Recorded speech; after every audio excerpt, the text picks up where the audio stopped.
Hello viewers. So artificial ইন্টেলিজেন্সের আজকের এই ভিডিওতে আমরা মূলত আলোচনা করব লজিক্যাল ইকুইভ্যালেন্স মূলত চেক কিভাবে করা যায়, এবং এটা যদি কখনো পরীক্ষায় আসে যে proof that not P or not P and Q ভিতরে ফার্স্ট ইটারেশন অ্যান্ড দেন এটা আমাদের ইকুয়াল টু প্রমাণ করতে হবে যে not P and not Q.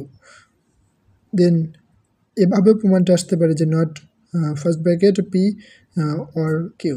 So এই প্রমাণটার জন্য আমরা মূলত যেই প্রপার্টিগুলো শিখেছি সেগুলো বিভিন্নভাবে অ্যাপ্লাই করতে হবে, যেমন De Morgan's law, double negation আর De Morgan's rule and then distribution property. So ফার্স্টে আমরা যদি দেখি, এটার মূলত আমরা প্রত্যেকটাকে ফার্স্ট ব্র্যাকেট যেই পুরা একসাথে দেওয়া হয়েছিল পুরাটার উপরে, সেখান থেকে আমরা যদি বের করে নিয়ে আসি তাহলে আমাদেরকে নট পি আমাদের ডি মর্গান রুল অনুযায়ী ওয়ার হয়ে যাবে অ্যান্ড, তাহলে নট পি অ্যান্ড নট, এই ঘটনাটা পুরোপুরি হুবহু একইভাবে।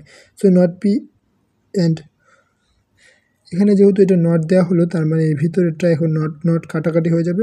So P or not Q, মানে কিউটা যেহেতু শুধু ছিল তাহলে এই নটটা কিউ এর সাথে যুক্ত হয়ে যাবে, not Q.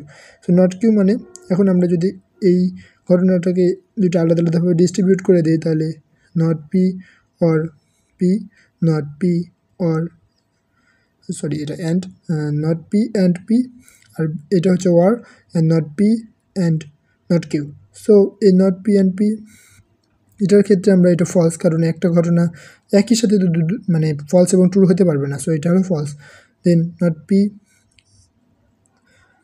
And not Q, এটা আমাদের যেহেতু not P and not Q এই দুইটার ভিতরে আমাদের যে কোনো একটাকে নিতে হবে, তাই নট কিউরে আসবে। সো এখানে যেহেতু এই ফলস থেকে আসলো নট পি আর এখান থেকে আসলো নট কিউ, সো আমাদের এই দুইটার ভিতরে জাস্ট এই ফলসটা চলে যাবে, মানে এইটুক এখানে নিয়ে আসা হয়েছে।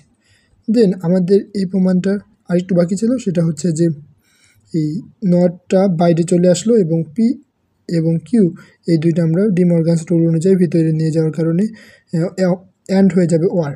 মানে আপনারা যদি প্রমাণটা জাস্ট নিজেরা একবার খাতায় একটু ভালোভাবে করেন বা ঠান্ডা মাথায় দেখেন তাহলে নিজেরাই বুঝতে পারবেন, খুবই মানে ইজি বিষয়টা, একবার প্র্যাকটিস করলে নিজেরাই খুব ভালোভাবে এটা ধরতে পারা যায়।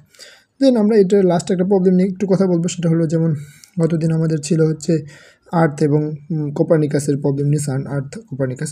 দেন এখানে যদি বলা হয় যে Ben Russell was a French nationality, true. Then he was a critic of imperialism, true. He was a bachelor, true. And he was universal liberal, true. So এই ঘটনাটা